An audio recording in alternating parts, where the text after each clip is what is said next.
Hello ഡിയസ്, ഇന്ന് തിരുവോണം. രാവിലെ 4:45 എണീറ്റു. അനീഷേണ്ണൻ എണീറ്റു, കുഞ്ഞുങ്ങളെ എണീപ്പിച്ചു, കുളിപ്പിച്ചു. രാവിലെ ഞങ്ങൾ എൻ്റെ വീട്ടിൽ പോകാനുള്ള ഒരു പ്ലാനിലാണ്. എൻ്റെ വീട് അനീഷേണ്ണൻ്റെ വീടിൻ്റെ തൊട്ടടുത്താണ്. അപ്പം ഞങ്ങൾ ചെന്നപ്പോഴേക്കും അച്ഛൻ തൃക്കാക്കരപ്പനെ എല്ലാം വച്ചിട്ടുണ്ടായിരുന്നു. തുമ്പപ്പൂ അണിഞ്ഞുകൊണ്ടിരിക്കുകയായിരുന്നു. അപ്പം ചെന്നു, അച്ഛനെ കുറച്ച് ഹെൽപ്പ് ചെയ്തു. അനീഷേണ്ണനാണ് വീഡിയോസ് എല്ലാം എടുക്കുന്നത്. മക്കൾ എൻ്റെ മടിയിൽ ഇരുന്ന് അച്ഛൻ ചെയ്യുന്നതെല്ലാം ഇങ്ങനെ നോക്കി കാണുമായിരുന്നു. അപ്പോൾ കുറച്ച് ചെത്തിയും ബന്ദിയും എല്ലാം ബാക്കി വന്നു. അപ്പോൾ അതെല്ലാം നമ്മൾ എല്ലാ കളത്തിലും ഒന്ന് ഡെക്കറേറ്റ് ചെയ്തു. അടയും പഴവും നേദ്യം വെച്ചു. പിന്നെ വിളക്ക് കത്തിച്ച് വെച്ച് കുറച്ച് പൂജകളുണ്ട്. അപ്പം ഞങ്ങളുടെ നാട്ടിൽ ഇതിനെ ഓണം കൊള്ളുക എന്നാണ് പറയുന്നത്. എല്ലാ നാട്ടിലും എന്താ പറയുന്നതെന്ന് എനിക്ക് അറിയില്ല. അപ്പോൾ ആ പൂജകളെല്ലാം അച്ഛനാണ് എല്ലാ കൊല്ലം ഞങ്ങളുടെ വീട്ടിൽ ചെയ്യാറുള്ളത്. അമ്മാളും ഇതെല്ലാം കണ്ടുകൊണ്ടിരിക്കുമായിരുന്നു. അച്ഛനെ ഹെൽപ്പ് ചെയ്യാറുള്ളത് അമ്മയാണ്. ഇപ്പോൾ ഇപ്രാവശ്യം അസിസ്റ്റന്റ് പണി ഞാൻ ഏറ്റെടുത്തു. അപ്പോൾ ഈ പൂജകളെല്ലാം കഴിഞ്ഞ് കഴിയുമ്പോൾ ഒരാചാരം കൂടിയുണ്ട്.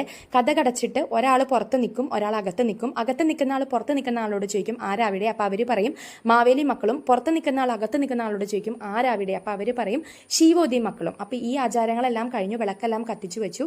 അപ്പോൾ ബാക്കി നമുക്ക് പിന്നെ കാണാം. ബൈ.